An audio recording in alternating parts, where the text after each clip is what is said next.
안녕하세요. 제 사연을 들어주시려고 찾아와 주신 여러분께 활기찬 마음으로 인사부터 드리도록 하겠습니다. 저는 지금 막장 같은 인생을 청산하고 새 출발을 하기 위해 마음을 다잡고 사는 아직 40이 되지 않은 신세대 여성입니다. 제가 제 입으로 저를 소개하려고 하니까 어떤 수식어를 붙여야지만 제 성격에 대한 이해가 빠르게 이루어질지 고민이 많았는데 결국은 진부한 말로 시작하게 되네요. 여러분들은 살면서 얼마만큼의 인내심을 가지고 버티십니까? 저는 인내심이 무척이나 부족한 사람이라 생각하며 살았는데 그건 완벽한 제 오해였습니다. 이런 일을 셀 수 없이 겪어놓고도 사람을 고쳤을 수 있다고 생각하며 제 스스로 마음의 병을 키우며 살았던 과거를 생각하면 저는 인내심이 대단한 사람이었습니다. 하지만 인내심이 아무리 많은 사람이라도 몇 번의 고생을 하다 보면 결국에는 바닥을 드러내지 않겠습니까? 저는 결국 끝판왕까지 겪게 되었습니다. 사람이 한번 호구로 보이면 밑도 끝도 없이 남들에게 우습게 보인다는 말이 어떤 뜻인지 절절하게 겪고 나서야 그 말이 이 말이구나 하게 되었습니다. 저는 이제 새로운 삶을 찾아가기 위한 발디딤을 했습니다. 그래서 지난 과거를 털어버리고자 이곳을 찾아와서 글솜씨도 부족한데 글자를 적어내려가고 있네요. 이쯤 되면 얼마나 기가 막힌 이야기들이 펼쳐질지 궁금하실 텐데요. 지체 없이 바로 이야기를 시작해 보도록 하겠습니다. 이야기를 들으면서 모질이 같은 우리 남편 욕 실컷 해주시고 여러분들의 가슴 속에 있는 응어리도 한번 풀어보셨으면 좋겠습니다. 저희 남편은 수식어가 많이 필요하지 않은 단조로운 사람에 가깝습니다. 우리 남편을 한마디로 표현할 수 있는 단어가 세상에 존재하기 때문에 그럴 수도 있겠습니다. 우리 남편은 정말 어마어마한 호구 중의 호구, 왕호구입니다. 솔직히 연애를 하던 시절에도 우리 남편은 호구였습니다만 저는 그 허물을 장점으로 생각했습니다. 그때는 그냥 몰랐던 거죠. 호구가 얼마나 큰 단점인지에 대해 전혀 몰랐기에 남편이 그저 순수한 사람이라고만 생각해서 사랑하게 되었고 연애를 하게 되었습니다. 그때 그 시절로 돌아갈 수 있다면 옆에서 정말 말려주고 싶네요. 호구는 절대 만나면 안 된다고. 제 속이 문드러져서 썩을 거라고 말입니다. 제 남편은 말입니다. 그냥 거절이라는 것을 잘 못하고 바보 같고 남들에게 뒤통수나 맞는 그런 모자란 사람이었던 것이었습니다. 회사에서도 혼자 모든 잡일을 떠안아서 야근을 하는 그런 멍청이요. 왜 그런 짓을 하냐고요? 거절을 못하니까. 남들이 부탁하면 예 알겠습니다 해서 그런 거예요. 저는 그런 남편에게 몇 번이나 거절을 하는 법을 알아야 한다고, 남들이 부탁하는 걸 단호하게 쳐낼 줄 알아야 한다고 말을 수도 없이 했지만 고쳐지지가 않았습니다. 보통은 이러면 도망을 가거나 이별을 고할지 모르겠지만 저는 제 자신을 너무나도 자만하고 말았습니다. 제가 이 남자를 변화시킬 수 있을 거라는 그런 생각을 하게 된 거죠. 솔직히 저는 제가 남편을 고칠 수 있을 거라고 생각했습니다. 우리 남편에게 가장 답이 없는 부분은 바로 고등학교 친구들이라는 새놈, 철수, 민수, 동수라는 수 3형제인데 진짜 쓰레기 중에 쓰레기인 놈들이었습니다. 우리 남편은 친구라고 부르는 사람들이지만 제 생각에 그들은 남편을 친구라고 생각하지 않는 것 같았습니다. 결혼식 전에는 전혀 느끼지 못하고 있었는데 결혼식 이후에 완전히 제 생각을 바꿔놓은 놈들이 바로 그 쓰레기 수 3형제였습니다. 결혼식 당일에 축의금을 셋이서 각각도 아니고 합쳐서 10만 원을 내고서는 자기들 여자친구까지 알뜰하게 불러서 뷔페를 박살내고 간 걸 시작으로 말입니다. 결혼 이후에 저희 신혼집을 매일같이 찾아와서 술을 달라고 하질 않나, 밥을 달라고 하질 않나, 근처에 볼 일이 있는데 시간이 남는다고 집에 와서 낮잠을 자질 않나. 정말 제가 이 사람들은 뭐지? 소리가 절로 나올 정도로 저희 집에 찾아와서 민폐란 민폐는 전부 다 끼치고 가는 놈들이었습니다. 시간과 장소를 가리지 않고 대문을 두들겨대는데 자다가도 벌떡 일어났던 적이 한두 번이 아니었습니다. 한 번은 저희 남편이 야밤에 나간다고 하길래 어디를 가는 거냐고 물어보니까 수삼형제 중에 민수라는 놈이 술을 마셨는데 술값이 없다면서 남편을 불렀다는 겁니다. 옷을 갈아입으면서 민수가 기다리겠다고 빨리 다녀온다는 답답한 남편놈의 멱살을 그날 처음으로 잡아보았습니다. 당신이 무슨 억만장자야? 갑부야? 무슨 돈을 그렇게 맨날 내주겠다고 난리를 쳐. 그것도 이 밤에 자다 말고 술값을 내주러 간다고. 오죽 부를 사람이 없었으면 나한테 연락을 했겠어.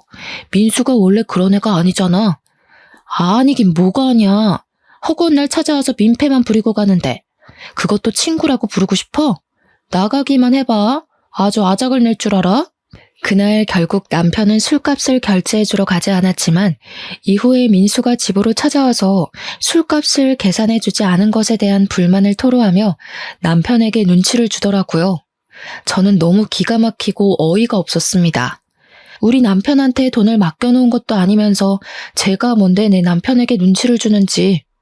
뿐만 아니라 집에 손님이 찾아왔는데 술상도 하나 내오지 않는 거냐면서 저를 마치 주막에 주모를 부리듯이 술상 가져오라고 눈치를 주는데 와 진짜 술병으로 머리 한 대 찍고 싶다는 생각이 절로 들더라고요. 저한테 술상으로 맛있는 안주 없냐면서 고기나 닭볶음탕 같은 거를 만들어 오라고 하더라고요.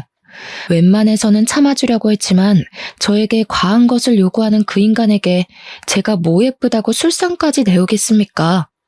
철수라는 놈은 만나기만 하면 자기한테 좋은 물건이 들어왔다면서 하나 장만하라고 남편을 꼬시는 다단계 영업사원이었습니다. 동수는 말하기도 싫은 완전 생 양아치 중의 양아치였고요. 오갈 곳이 없다면서 갑자기 우리 집에 찾아와서는 하루만 자고 가겠다는데 남편은 이부자리 펴주더라고요. 오죽하면 그 셋이 전부 저희 집에 모여서 미친 듯이 술을 먹고 고성방가를 지를 때 제가 분위기를 싹 깨트리며 말까지 했습니다. 도대체 학창시절에 뭘 배우셨길래 이 시간까지 남의 집에서 이런 추태를 부리는지 모르겠네요. 동네에서 신고하겠어요, 시끄럽다고. 미안하지만 오늘은 다들 돌아가시고 다음부터 저희 집에서 이렇게 다짜고짜 모이는 일은 없었으면 좋겠습니다. 남편을 째려보면서 이야기를 하니까 남편이 머쓱하게 웃으면서 저를 말리는 게 아니겠습니까? 어쩌다가 학창시절 이야기도 하고 분위기도 좋으니 조금만 봐달래요 글쎄. 지 마누라 분위기 안 좋은 건 눈치도 못 채는 주제에 어찌나 말이 많은지. 남편이 친구들의 편을 들자 수삼형제가 기고만장해져가지고 저한테 한 소리 하더라고요. 재수씨 정색하니까 정말 무서워. 쫄았네 나. 우리 적당히 놀다가 다 치우고 갈게요. 치우기는 개뿔.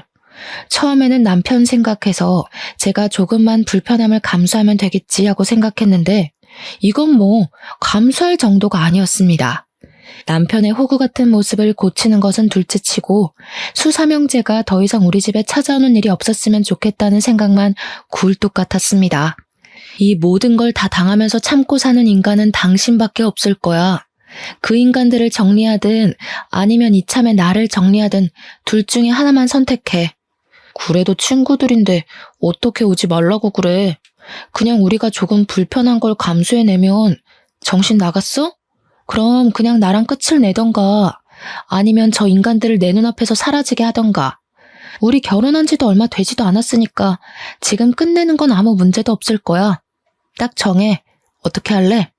제가 진지하게 갈라선다는 말까지 뱉어내자 남편은 화들짝 놀라면서 앞으로 수삼형제를 집안에 들이지 않겠다고 저와 약속을 하게 되었습니다.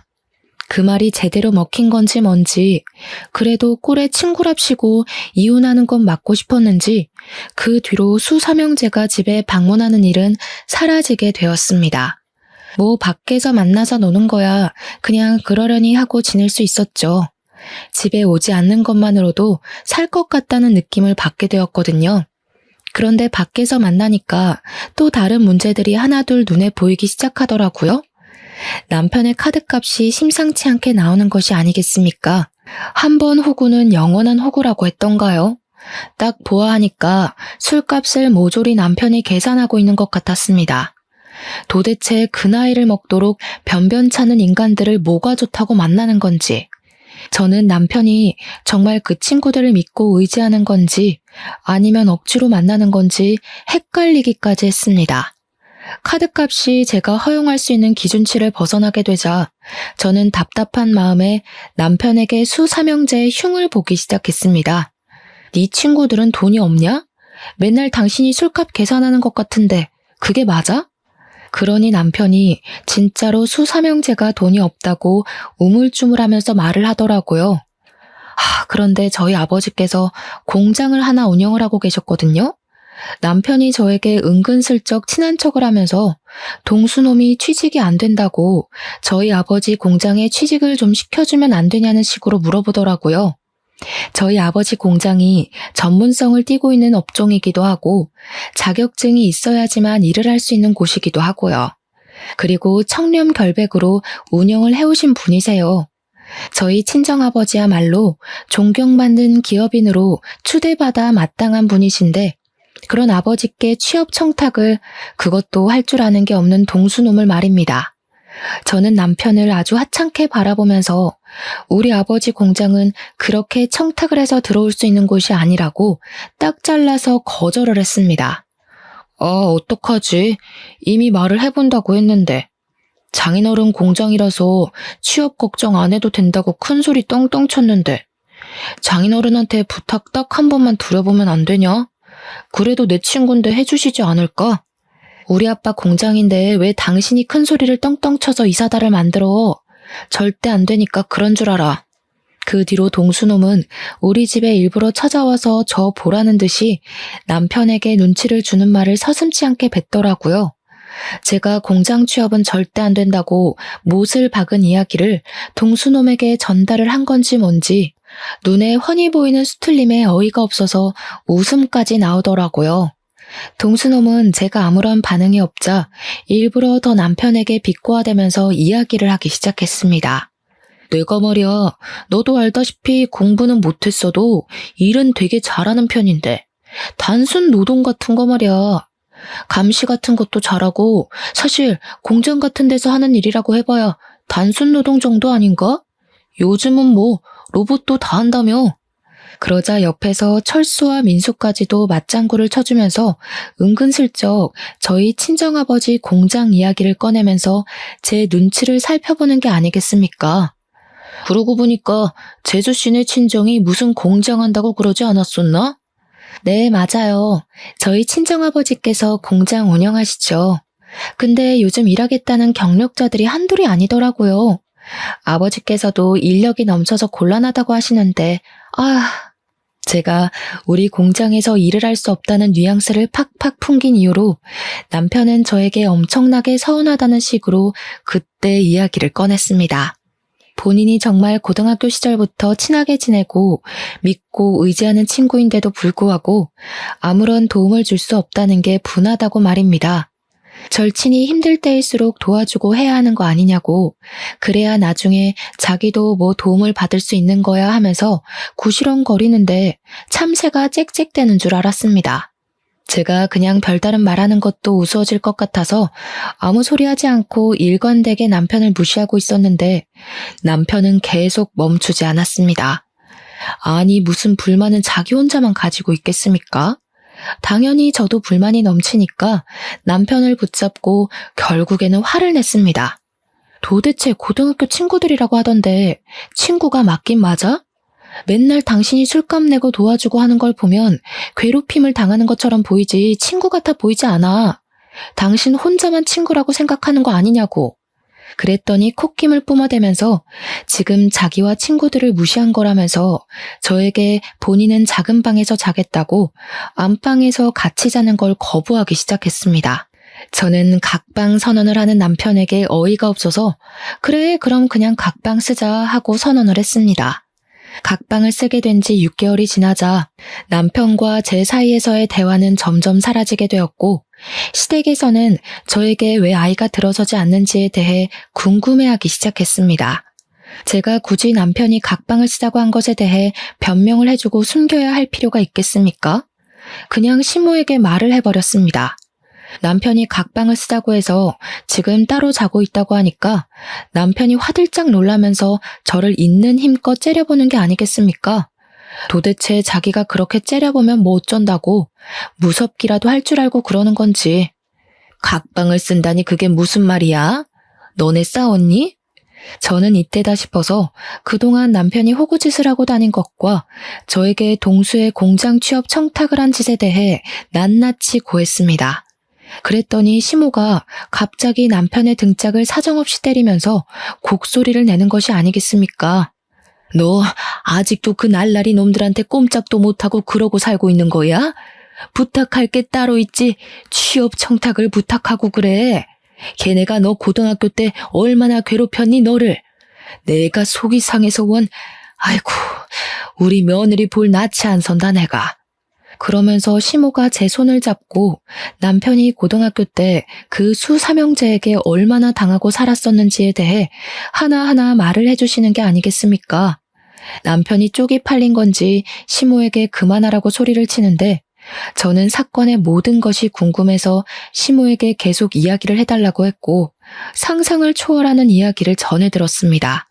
그러니까 소위 요즘 말하는 학교 폭력에 관한 이야기들처럼 남편이 수삼형제에게 고등학교를 다니는 내내 괴롭힘을 당하면서 살았다는 것이었습니다. 성인이 된 이후에 우연히 만나게 되었는데 남편한테 잘해주니까 남편이 또 홀라당 넘어가서는 그놈들이랑 어울려 지낸다는 겁니다.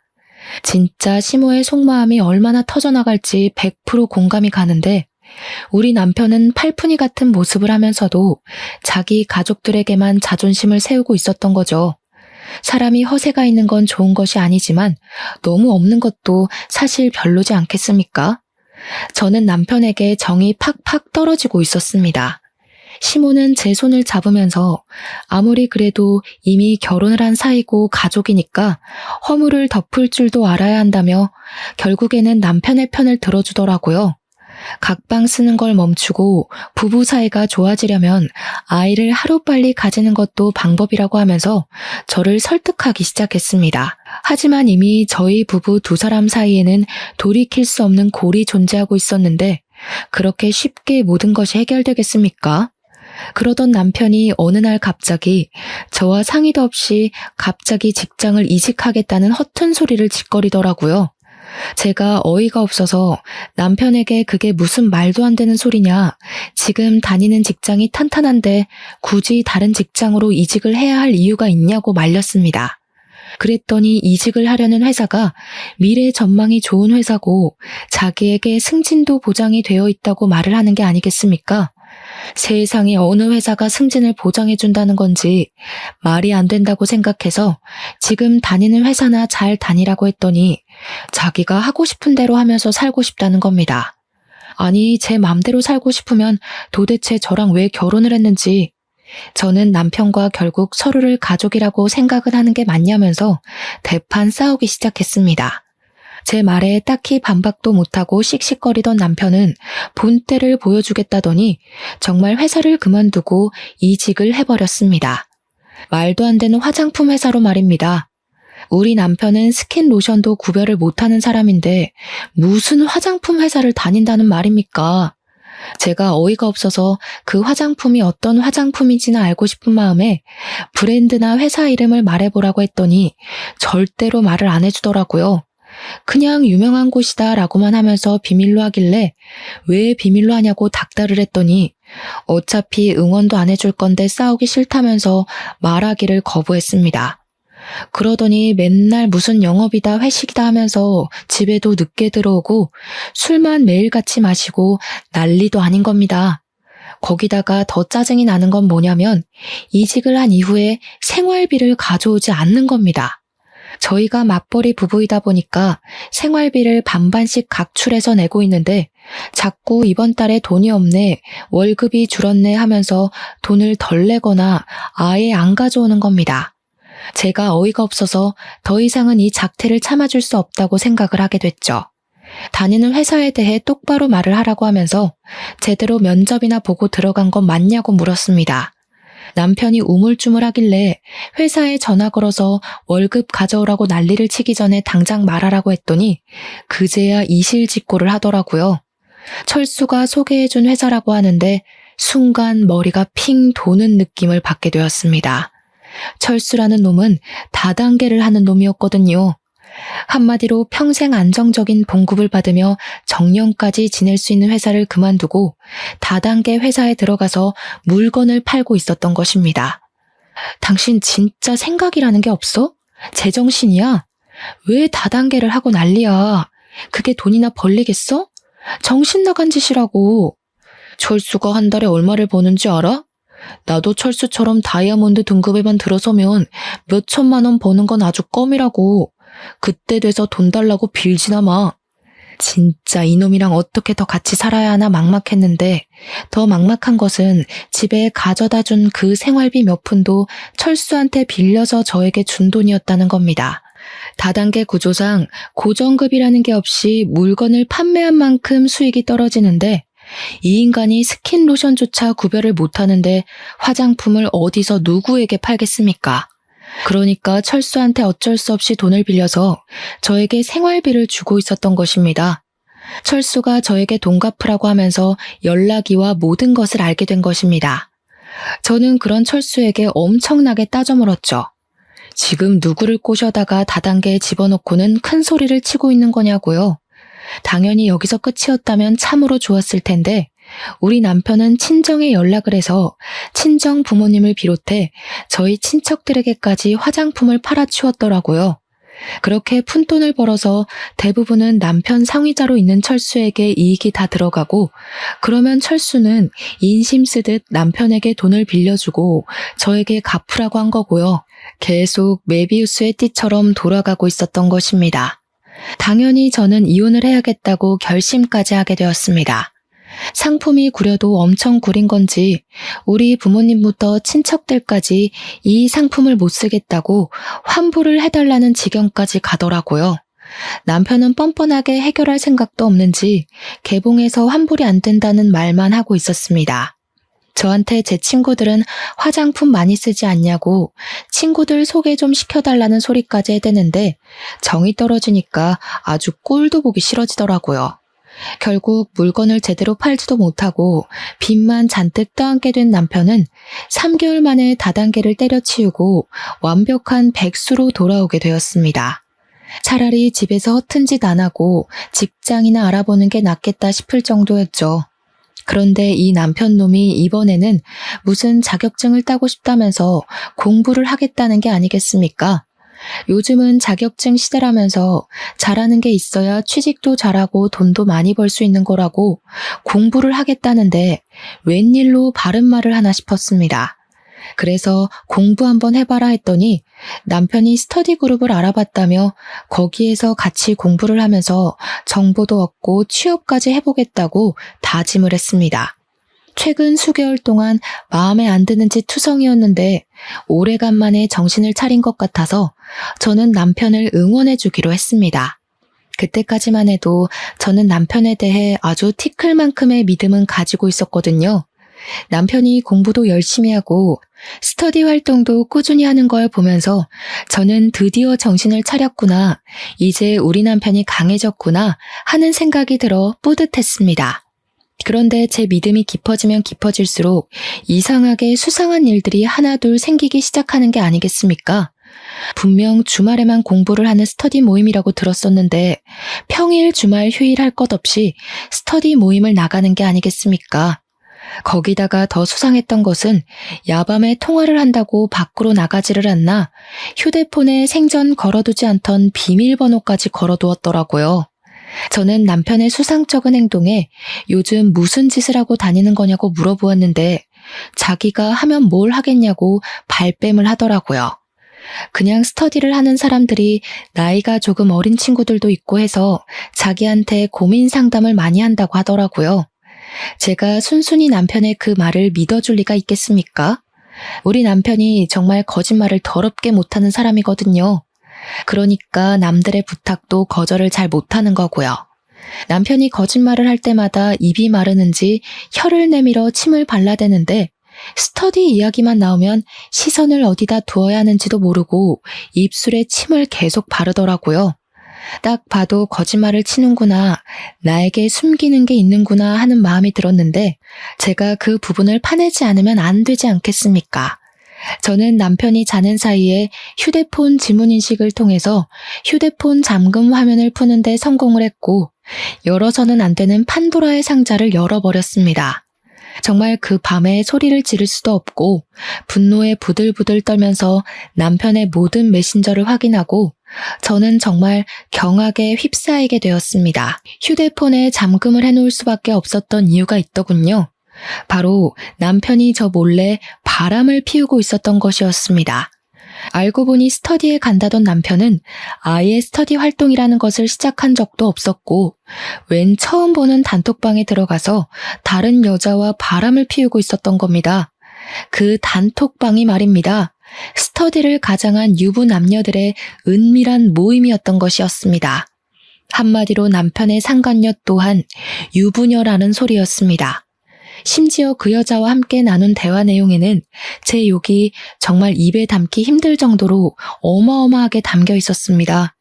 우리 남편이 평소에 저를 이렇게 생각하는 것도 충격적이고 불륜녀에게 환심을 사고 싶어서 저를 팔아치운 것을 알게 되니 기분이 나락으로 가더라고요.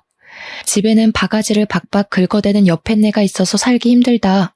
여팻내의 친정 또한 기가 세서 내가 놀리고 산다면서 제 욕에 우리 부모님 욕까지 들어있는데 글쎄 저희 아버지 욕은 정말 너무 심해서 참아주기가 힘들 정도였습니다.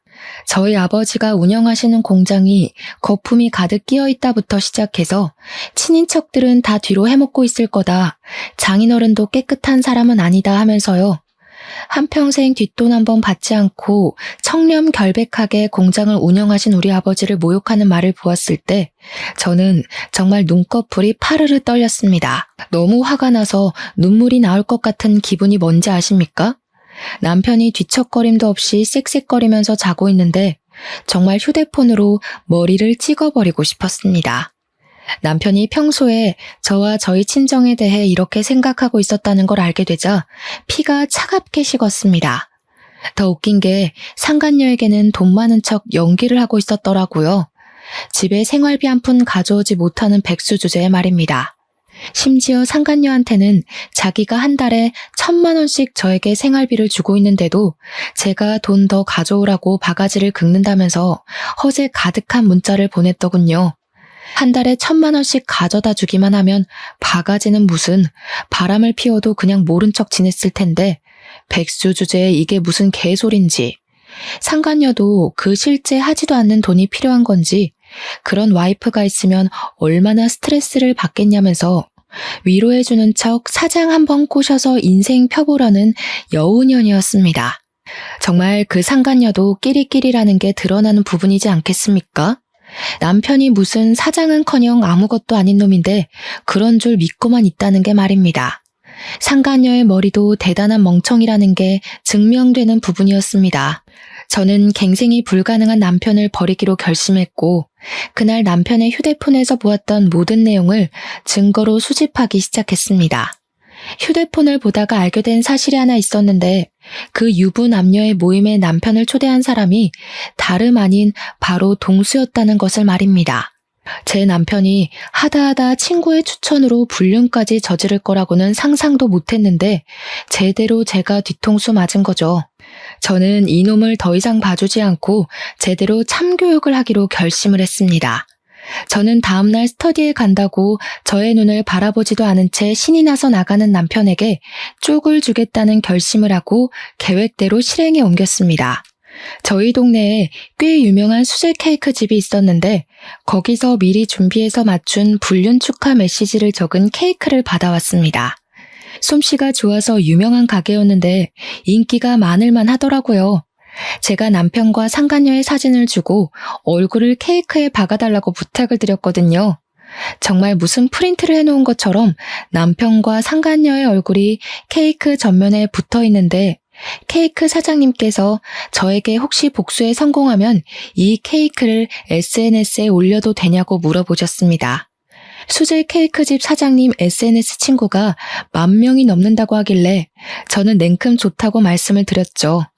이런 주문은 처음이긴 하지만 제 복수를 응원한다고 말해주시는 사장님 덕분에 기분 좋게 남편에게 어디냐고 연락을 보냈습니다. 남편은 당당하게 지금 스터디를 하고 있는 중이라면서 저에게 사진을 한 장 전송해 주더라고요. 한 10명 정도 되는 남녀들이 단체로 수업을 받고 있는 사진이었는데 저는 이미 이 모임이 어떤 모임인지 진실을 알고 있는 사람이 아니겠습니까? 이 더러운 남녀들이 전부 불륜관계에 있는 사람들이라고 생각하니 헛구역질이 나올 것만 같았지만 저는 태연하게 공부 열심히 하라고 답장을 보냈습니다.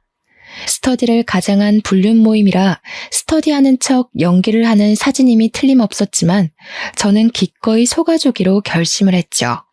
남편이 안심을 하고 있을 때 제대로 뒤통수를 쳐야 저도 확실한 복수가 되지 않겠습니까?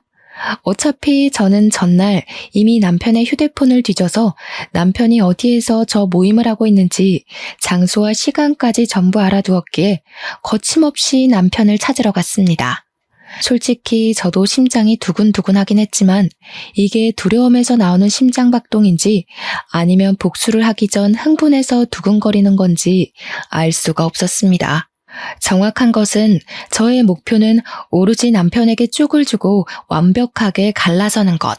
그것 말고는 아무것도 눈에 보이지 않았습니다. 저는 소중하게 케이크를 들고 남편이 공부를 하고 있다고 위장한 그 스터디 장소로 찾아갔습니다. 구석진 자리에 불륜 남녀들이 한데 모여 하하호호 하면서 떠들고 있는데 얼굴이 경직된 상태로 성큼성큼 다가가니 남편이 저를 보고 동공지진이 일어나더라고요. 일어나지도 못하고 앉아있지도 못한 상태로 저를 보면서 어쩔 줄 모르는 모습을 보는데 와, 이것마저도 이렇게 정떨어지게 찌질할 수 있나 싶었습니다. 제가 여기까지 찾아온 게 어찌된 영문인지도 모르는 남편이 엄청 당황해하는데 저는 그 불륜 모임 사람들에게 태연하게 인사를 하고선 말했습니다. 제가 저기 앉아있는 저 새끼 와이프예요. 아, 그쪽이 제 남편 상간녀죠? 저는 남편 옆에 찰싹 붙어서 저를 썩은 동태 눈깔로 바라보고 있는 그 여자를 향해서 케이크를 꺼내어 보여주었습니다. 당당하게 축 불륜 모임이라고 글자까지 적혀 있고 본인들의 얼굴이 박혀 있는 케이크를 보더니 남편도 상간녀도 엄청나게 당황해하는 게 아니겠습니까? 저는 이렇게 쫄려할 거면서 왜 불륜을 저지르고 다니는 건지 이해가 가질 않았지만 오히려 상대방이 반응을 해주니까 저는 차분해지더라고요. 거기 모여있는 사람들이 아무 소리도 하지 못하고 저만 바라보고 있길래 일부러 여유 있는 척 웃으면서 케이크를 한 조각씩 드시라고 했습니다. 일부러 제가 커팅을 하는데 불륜 남녀의 영원한 사랑을 기원한다는 글자와 남편과 상간녀의 얼굴을 칼로 조각조각 내서 주었습니다. 아마 자기 얼굴이 난도질 당하는 걸 눈앞에서 목격했으니 기분이 꽤 나빴을 거라고 생각합니다. 그러자 불륜녀가 난도질이 된 자신의 얼굴과 케이크를 보면서 저에게 소리를 치더라고요. 야! 이게 무슨 짓이야? 당신이 여길 어떻게 알고 나타나서 일단 집에 가자. 집에 가서 이야기하자 우리. 다 오해야. 내가 설명할게. 오해? 와, 바람 피우는 상간녀 속상하게 너희들 사이가 오해라고 말을 하는 거야? 아니, 그게 아니라 여기서 이게 뭐 하는 짓이야? 뭐 하는 짓? 지금 내가 너한테 묻고 싶은 말이 그거야. 너는 지금 뭐 하는 짓이야? 공부? 자격증? 진짜 까고 있네. 여기서 이 어린 년이랑 바람 피우는 게 너한테는 공부냐?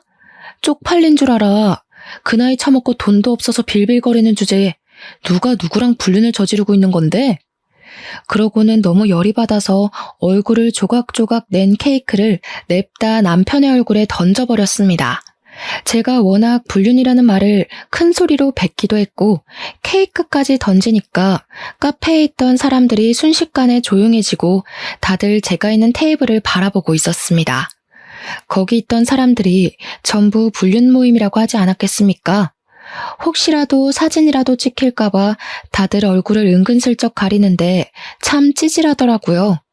순간 상간녀가 황급히 자리를 박차고 나가려는데 제가 순순히 곱게 보내주면 성을 갈아야 하지 않겠습니까? 바로 머리끄덩이를 잡아챘습니다. 여기 있는 놈들 다 유부녀 유부남인 거 내가 모를 줄 알아? 야, 너도 유부녀잖아. 너네 남편 어디 있어? 네 남편도 너 이 짓거리 하는 거 알아? 이 남자가 네 인생 책임져 줄 것 같지?